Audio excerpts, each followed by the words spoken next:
देश का प्रधानमंत्री, लगा दो केस मुझ पर, लगा दो केस मुझ पर, जेल ले जाओ मुझे भी, लेकिन सच्चाई ये है कि इस देश का प्रधानमंत्री कायर है। घबरा गए। और जो अहंकारी होते हैं, तानाशाह होते हैं, क्या करते हैं? जब सवालों का जवाब नहीं दे पाते तो पूरी सत्ता को लेकर जनता को दबाने की कोशिश करते हैं। जो सवाल उठाता है उसको दबाने की कोशिश करते हैं। आपने कभी सोचा है, आंखें खोलिए, आपने कभी सोचा है कि ये पूरी सरकार, ये सारे मंत्री, ये सारे सांसद एक आदमी को बचाने की क्यों इतनी कोशिश कर रहे हैं? इस अडानी में है क्या कि इसको आप सारी संपत्ति दे रहे हो देश की? बीसों हजारों करोड़ शेल कंपनियों में इनकी हैं और आप इन पे इंक्वायरी नहीं कर सकते? ये अडानी है कौन कि आप सब उनका नाम उठते ही बौखला जाते हैं और उनको बचाने में लग जाते हैं? कन्याकुमारी से कश्मीर तक एक आदमी चला, उसके साथ लाखों लोग चले। क्या पैगाम लेके चला? किस लिए चला? उसके दिल में क्या भावना थी कि लाखों लोग देश भर से उससे जुड़ के चले? समता, एकता की भावना थी।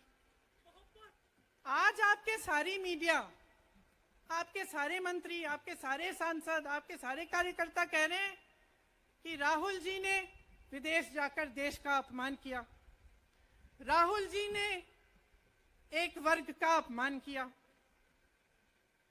क्या एक आदमी जो कन्याकुमारी से लेकर 5000 किलोमीटर कश्मीर तक चल के ये रोज रोज कहता है कि इस देश को एक होना चाहिए, सबको समान दृष्टि से देखना चाहिए, क्या ये आदमी देश का अपमान कर सकता है? क्या ये आदमी एक वर्ग का अपमान कर सकता है?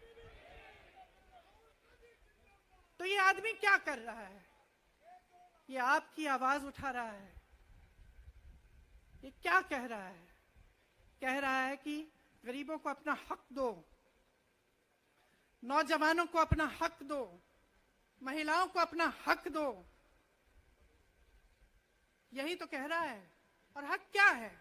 हक ये है कि जो आपका है वो आपके हाथों में जाना चाहिए, किसी बड़े उद्योगपति के हाथ में नहीं, जो प्रधानमंत्री जी के मित्र हैं। ये है आपका हक। उसी हक की लड़ाई लड़ रहा है। आप सोचिए, राहुल गांधी दुनिया के सबसे बड़े जो शिक्षा के संस्थान है वहां से पढ़ के आए हैं। हार्वर्ड और कैम्ब्रिज की उनकी डिग्री है। कैम्ब्रिज से उन्होंने इकोनॉमिक्स में मास्टर्स डिग्री, एमफिल डिग्री उनको मिली। आप उसको पप्पू बनाते हैं। पूरे देश भर में आपकी सहायता के साथ मेरे मीडिया के दोस्तों, डिग्री आपने देखी नहीं, सच्चाई आपने देखा नहीं, उनको पप्पू बना दिया। फिर पता चला कि ये पप्पू तो यात्रा में निकल आया और पता चला कि ये तो पप्पू है ही नहीं। इसके साथ तो लाखों लोग चल रहे हैं। ये ईमानदार भी है, ये सब बातों को समझता भी है, ये जनता के बीच जा रहा है, जनता की समस्याओं को सुन रहा है, तो जनता इसके साथ चली जा रही है। तो घबरा गए कि राहुल गांधी ने संसद में वो सवाल उठाए जिनका उनके पास जवाब नहीं है।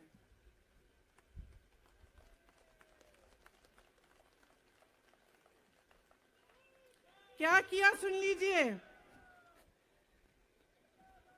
एक तरफ से हंसी भी आती है कि एक आदमी को रोकने के लिए इतना सारा करना पड़ा। जिस आदमी ने राहुल जी के खिलाफ सूरत में कंप्लेंट लगाई, आपको मालूम है कि पिछले साल उसने खुद कचहरी में जाके बोला इस पे आप स्टे लगा दीजिए। 1 साल के लिए अपने ही केस पे स्टे लगवाया। फिर वापस कब गए केस खुलवाने के लिए?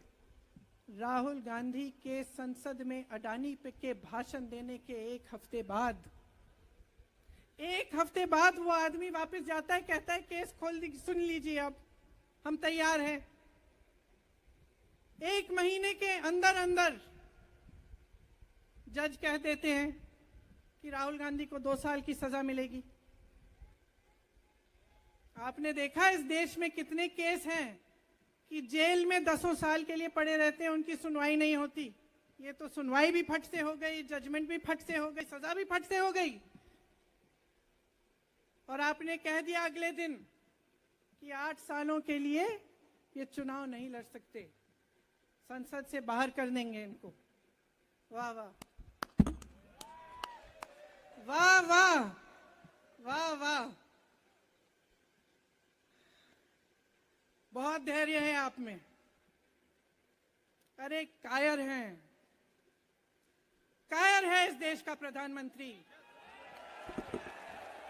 लगा दो केस मुझ पर, लगा दो केस मुझ पर, जेल ले जाओ मुझे भी, लेकिन सच्चाई ये है कि इस देश का प्रधानमंत्री कायर है।